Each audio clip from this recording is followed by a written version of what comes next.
All right, you guys, so this is one of the videos I enjoy doing the most. It's just when I'm kind of out in the garage or I'm working on my motorcycle and I start thinking about different topics. So I'm actually in the process of buying a touring bike. I've had a couple of them. Every time I have them, I ride them for a year or two, and then I end up selling them or getting bored with them. I end up doing a lot of work to them and then I just sell them. The one constant for me has always been having a Dyna or a sportier type motorcycle. It just suits my riding style a lot better. But I'm getting older. I celebrated my 40th birthday this year. My son is getting older, he's getting heavier, he's 9 years old. He always wants to be on the motorcycle with me. So I'm looking at getting a more comfortable motorcycle to where I could put a lot more miles on, go a lot further, and maintain comfort for not only me, but my passenger. That's the big thing here, is keeping the passenger comfortable. So the best years for Harley Davidson touring, big twin touring motorcycles, has to be the 2014 to the 2016 twin cam 103 high output engine. Now, the reason why I came to this conclusion was after a ton of research. So the earlier model touring motorcycles, the Evos only have so much power. Otherwise, I would go with an Evo, but when you are two up, you're talking a 900-pound motorcycle plus two people. Average weights, you're probably looking at, let's roughly say 400 pounds on top of that 900-pound bike. Now you're at 1,300 pounds on that drivetrain. So the engine is going to need a little bit more power to get up and go, to pass a vehicle on the highway at cruising speeds. It's going to be very hard to do with a Evolution engine with just 5 speeds. It's going to be hard to pass in traffic, even if you have that thing tuned up pretty good.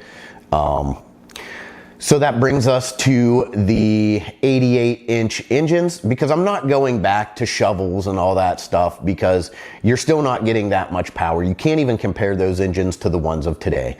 So for nostalgia, yeah, it's cool to have one of those, but for practicality and doing 80 mile an hour on the highway, two up, and also having the power to pass a semi or slow moving vehicle, we're gonna stick with larger V-twin engines. So that brings me back to the 88 cubic inch, which had the infamous cam chain tensioner issues.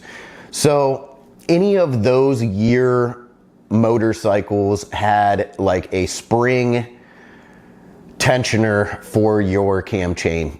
They wore out. They didn't regulate how much pressure they put on. It was just a strong force on there.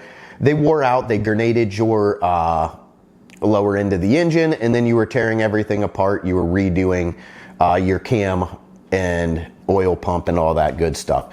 So I skipped past that year because we want to stay with reliability.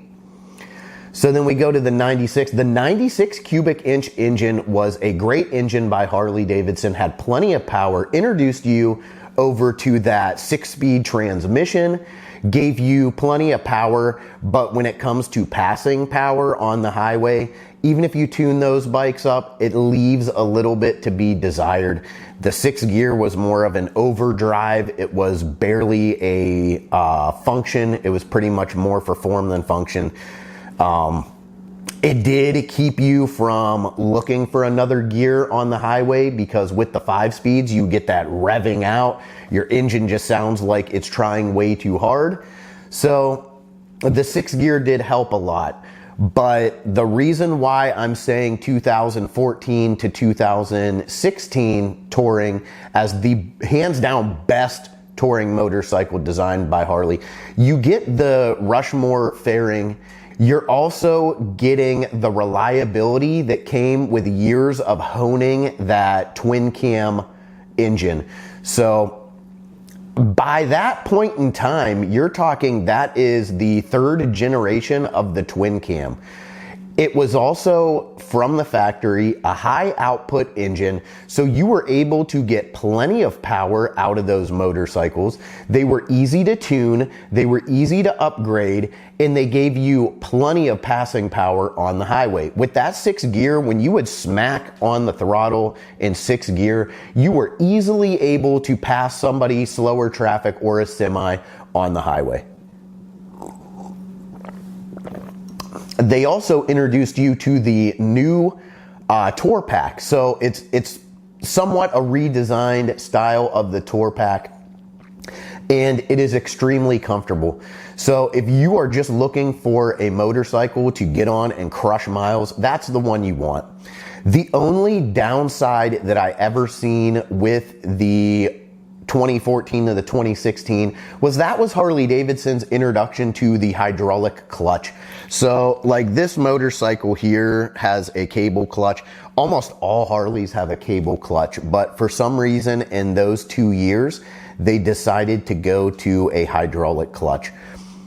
The hydraulic clutches function very well. The only downside to that is just like your ABS system, you gotta get your fluids flushed every 4 to 5 years so that they don't turn acidic. So Harley recommends that you flush those. I just think it's one more step. It's too many points of failure. I would rather have the cable clutch, because with the cable clutch, I can make infinite adjustments. With the hydraulic clutch, you're pretty much limited to your internal clutch adjustment, and then however much pressure is in that line itself. With the cable clutch, I am able to change the feeling almost 100%. I can make my little adjustments, break my lock screw, adjust it, and I can have it release all the way in. I could have it release almost all the way out. So you could change the way that the bike feels and performs with a cable over the hydraulic clutch. Always brings me back to that. I'm used to it, I'm familiar with it, but that year is some of the most reliable engines for touring ever produced by Harley Davidson. Right out of the gate, you don't have to do much to them. You throw a high flow air cleaner on them and you throw a full exhaust system, you know, get rid of them headers, everything, go from the headers all the way back. And that bike is gonna perform outstanding for you. It's gonna sound great. That's one of my favorite years for the sounds of Harley Davidson, at least with the twin cams. And you're able to get plenty of power out of that bike. The reliability is there. You could get on Marketplace right now and you could search 2014 to 2016 Harley Davidson Ultras, and you're gonna find them with 60, 70, 80,000 miles on them, and they're still selling for right around 10 grand. If you could find one of these motorcycles at the 10 grand mark with 20 to 30,000 miles, that motorcycle is gonna last you damn near the rest of your life. So just off a reliability standpoint, that has been what is pushing me to the 14 to 16 models. I'm actually going to look at a 2014 Street Glide. I've already looked at a 2015 Ultra Limited. I'm going to look at another 2014 Ultra Limited, and we're gonna see which one I end up choosing. I don't have to get a motorcycle here till around February. The riding season is starting to slow down here in Ohio. The temperature has dropped to the 60s in the daytime and somewhat creep into the 70s, but at night we're getting down to the 40s and the 50s. So the riding season's definitely narrowing down. For me, I try to ride all year round, just depending on, I guess, whether there's salt or ice on the road. So I think around February, I'm gonna really look for a touring bike, but I'm gonna stick with the 2014 to the 2016 just based off of the track record and the proven history of that model of motorcycle in that year. So let me know, which touring motorcycle do you think is the best touring motorcycle produced by Harley Davidson? And let's try to keep it relatively modern. We don't want to go back to a 1938 Duo Glide because, man, if you got $40,000 to dish out and you are a mechanical wizard and can work on those things and find obsolete parts for them, go ahead. But we're talking reliability, crushing miles, and everyday riders.